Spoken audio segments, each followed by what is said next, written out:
Welcome to the show. Tropical Storm Isaac has weakened further and is now a tropical depression. It spared the Caribbean despite warnings that it could have brought widespread destruction. The eye of the storm passed over Dominica around midday on Thursday. The Prime Minister reported no deaths, no injuries or damage to property. As a result, the state of emergency was lifted at 9 p.m. Thursday instead of noon on Friday. Public officials should be returning to work as usual. Students, however, get the day off. Thank all the residents and citizens and the thousands of people out in Dominica who interceded on our behalf for this storm. The fact is, for several days, this storm was coming straight to Dominica. It wasn't moving down, it was moving up, and one can only thank the Lord for sparing us. Now in the U.S., the Carolinas may not be as lucky. The eye of the storm is making its way over North Carolina. Fortunately, Florence was downgraded to a Category 1 storm. Heavy rain and flooding have inundated some areas. Winds are topping around 105 kilometers per hour and thousands are without power. Wind and waves are driving seawater through some coastal streets like rivers. Nearly 30,000 people in North Carolina already are without power, and that number is rising.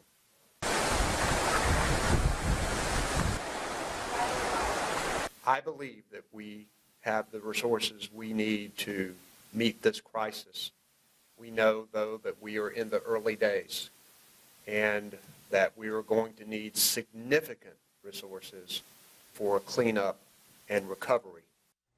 Now on to the other side of the world. Super Typhoon Mangkhut hasn't made landfall in the Philippines, but it's already bringing strong winds and rain. Thousands have been evacuated, but there's still an estimated 5.2 million residents in its path.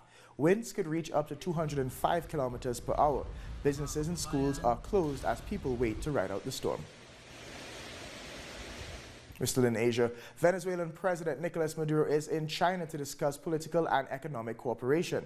Maduro was invited by President Xi Jinping. President Maduro laid a wreath in honor of Chinese Revolutionary General Mao. He's already met with China's foreign minister and the head of the National Development and Reform Commission. The two nations have signed multiple agreements, according to the president, who addressed the commission.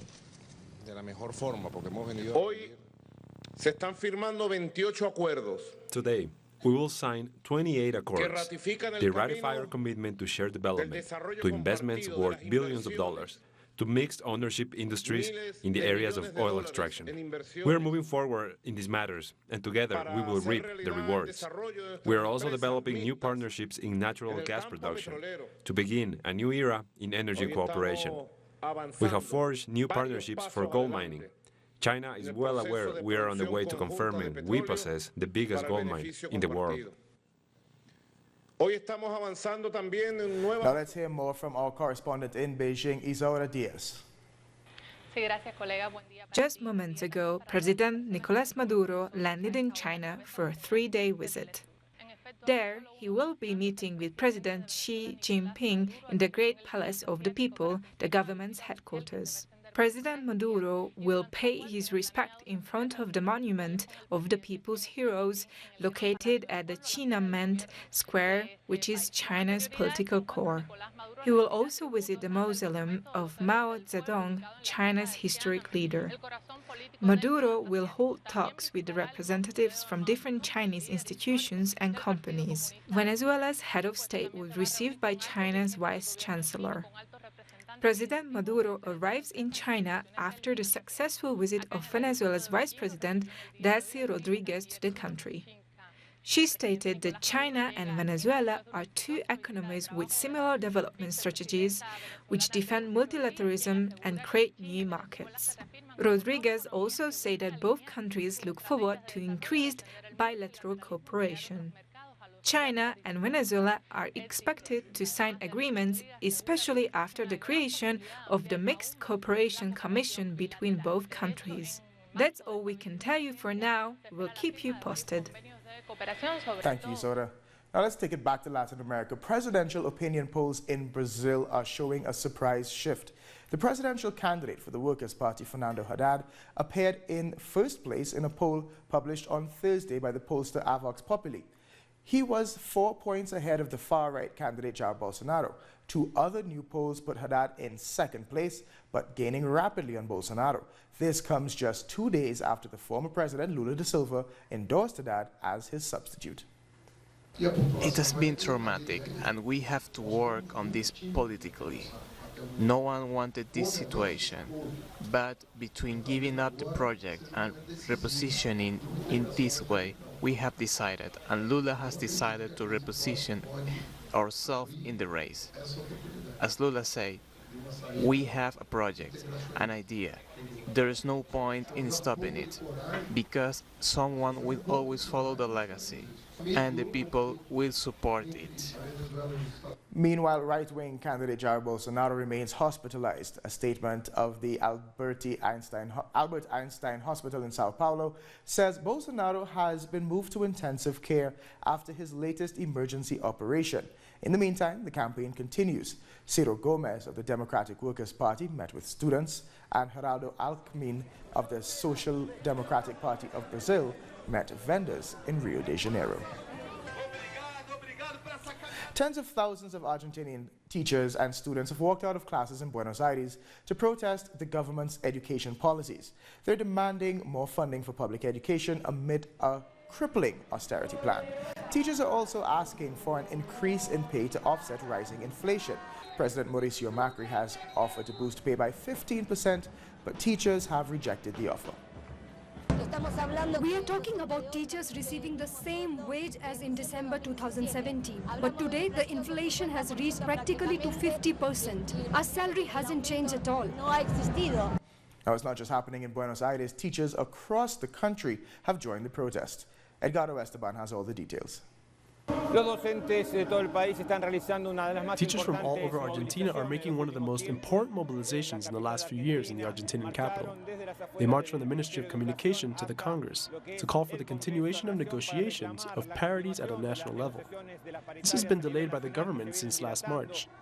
They are also defending public schools, which have been neglected by a lack of investment in infrastructure, science, and technology. They demand better school canteens because for children in underprivileged neighborhoods, meals are very important. On Wednesday, a teacher was captured, kidnapped, and threatened, like in the worst periods of the last dictatorship. There's also the case of the municipality of Moreno, where 2 people died in a gas explosion in a public school because of a lack of maintenance. The teachers and demonstrators explicitly reject the neoliberal policies of the government of Mauricio Macri. Thank you, Edgardo.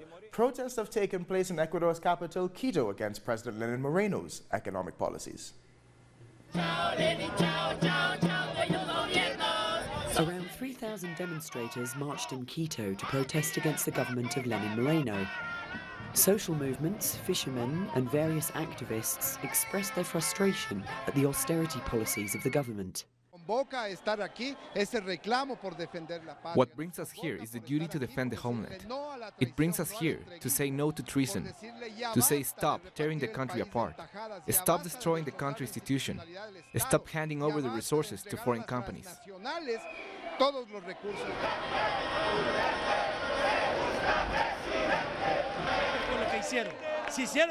They have to explain what they did. If they made any deal with Chevron, as they seem to have done with Odebrecht, it is not only treason to the revolution and to the people, but to the country. Earlier, dozens of supporters of former Vice President Jorge Glass gathered outside Jail 4, where he is imprisoned. They came to wish him well on his 49th birthday and reassert their support for him. I'm disgusted at our judiciary because our justice system is blind. They have violated our rights and our leaders are being chased right now. We can't fight against the power of Lenin Moreno. That is why we are demonstrating today. This protest is the latest in a series of mobilizations against Lenin Moreno's policies in Ecuador. In just the last couple of months, his government has increased the price of gasoline and closed more than 20 state institutions. His anti-immigrant stand on Venezuelan migrants has also been condemned. More and more people feel uncertain about their future. Let's take a short break now. More news from Latin America after this.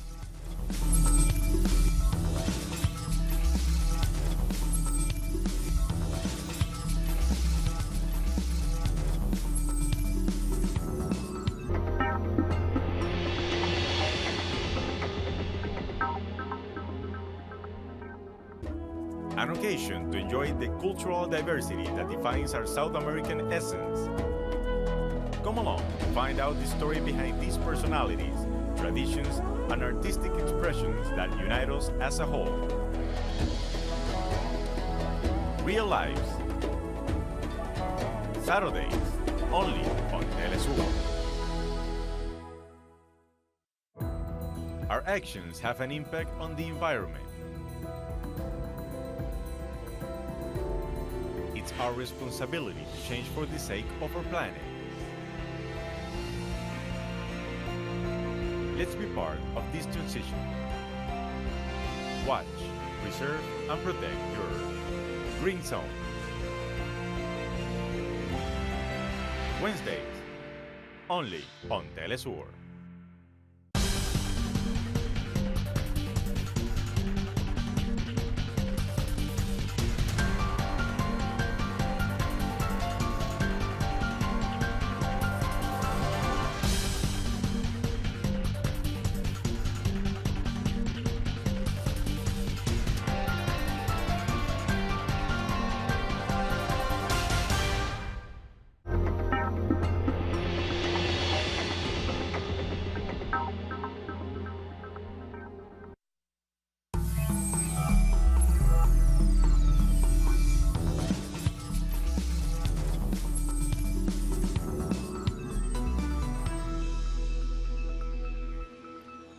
Welcome back. Students and workers protested in Costa Rica on Thursday against a police invasion of the university. Thousands marched through the capital to condemn the police for violating the autonomy of the university and beating up students. The protests are part of an indefinite strike against a proposed tax reform. The student movement and the working class are not separate.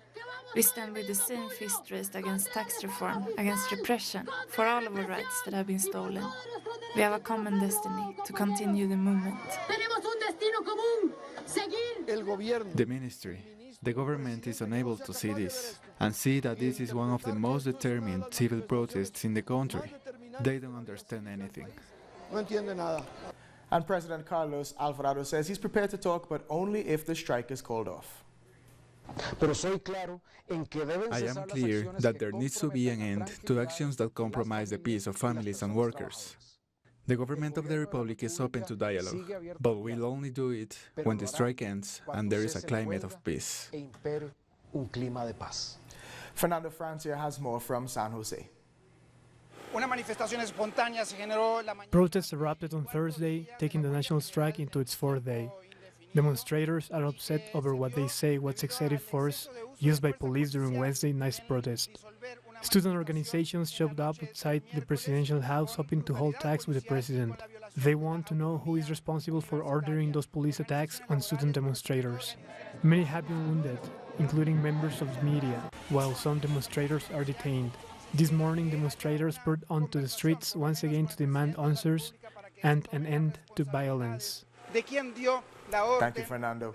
Now, thousands of Peruvians are continuing their march against corruption in the judiciary. They're also calling for total political reform. Jaime Herrera has more. A massive demonstration happened last night, which went straight to the front pages of the press.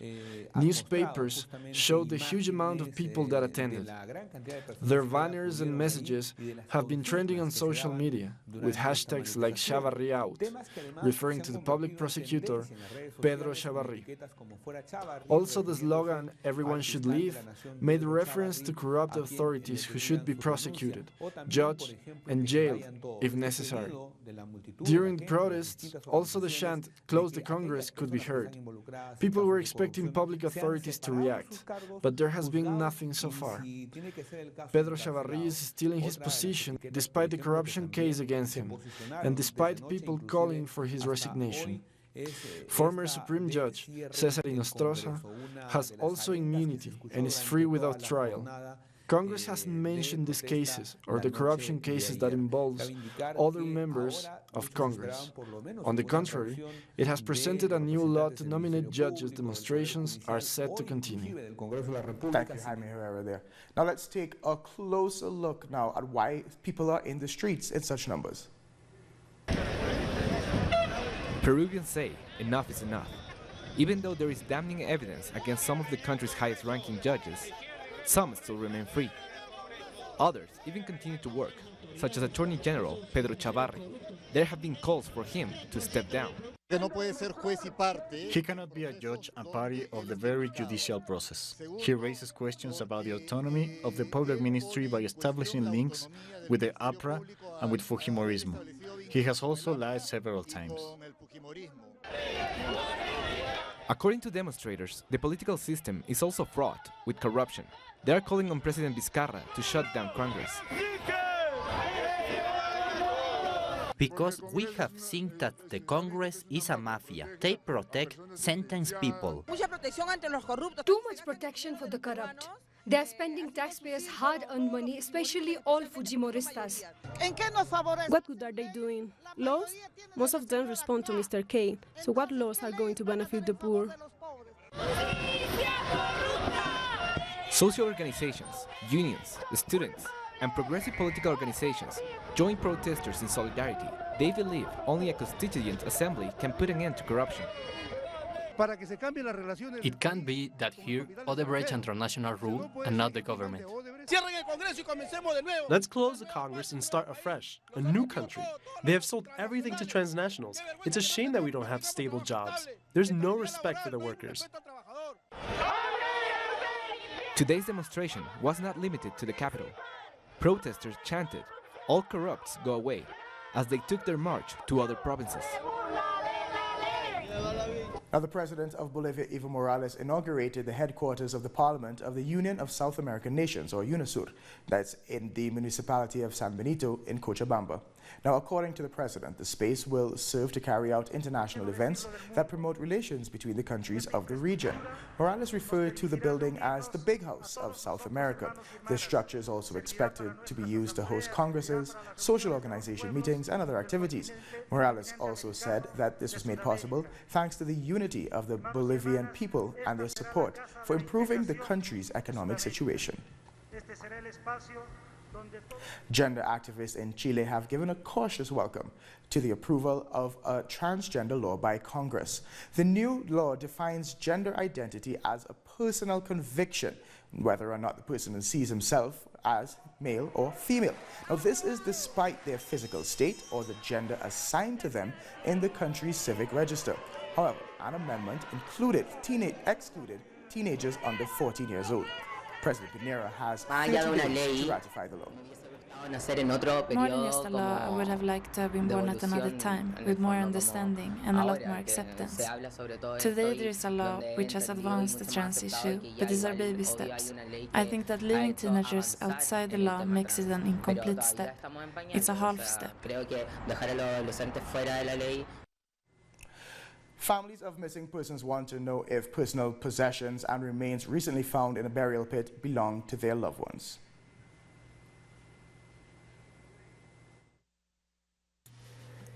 The state prosecutor's office presented a catalog of IDs and clothing found in 32 graves located in the heart of Veracruz. Every day I think of him and I'd like to find him or knowing of him someday, dead or alive. 174 skulls were found buried in a 300 square meter perimeter. In this violence-stricken country, this is nothing new. Over the years, more than 130,000 clandestine mass graves have been unearthed. This is how Mexican cartels frequently dispose of their victims. We have seen this before during the Zetas' reign of terror. According to Veracruz's prosecutor's office, over 600 pits have been found over the past 7 years. More than 53,000 human bones have been retrieved. Most of those victims have not yet been identified. In Mexico, there must be about 300,000 missing people. That's the reality, and the government has done nothing to stop it. Most of those victims have not yet been identified. The problem is not restricted to Veracruz. The National Commission for Human Rights documented more than 300,000 clandestine pits in the last 11 years. As we've said before, this is a painful and shameful situation. It exposes the disturbing levels of violence and corruption.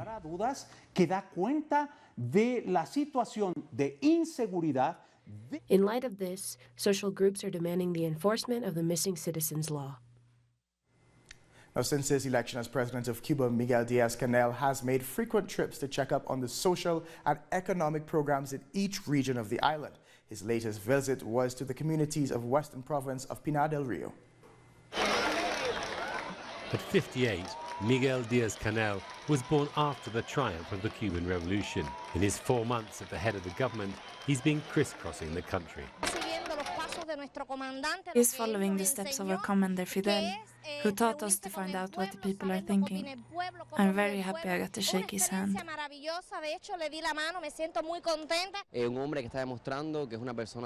He is a man who is showing that he is a people person, that he is likable, and that he's going to find out what problems we have, find out what is troubling Cuban society. Diaz-Canel was the leader of the Communist Youth, party leader in 2 provinces, Minister of Education and Vice President of the country. Now, as president, he assumes the challenge of leading a nation accustomed to the leadership of historic figures like Fidel and Raúl Castro. Diaz-Canel is following the same line as his predecessors. He visits the workers, the schools, and he's following what Raúl used to say, to be near the people. That is what has characterized this historic generation, and he is showing a great capacity to listen to the people.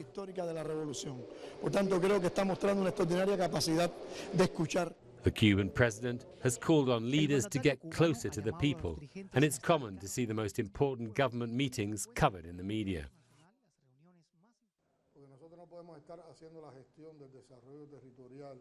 We cannot manage local development without taking into account the aspirations, motivations, culture and history of the communities, and without listening to what people think. For any innovation to become a reality, it is necessary to have the support, the will and the participation of ordinary citizens. Diaz-Canel's administration is beginning in the middle of a constitutional reform that will measure Cubans' political consensus in support of the revolution, while the hostility from the United States against the government and the Cuban people has increased. The intensification of the US blockade and the slow growth in the economy are only 2 of the challenges that the new Cuban president has to face. For that, he will need to feel the pulse of the Cuban people. Let's take another short break. World News is next.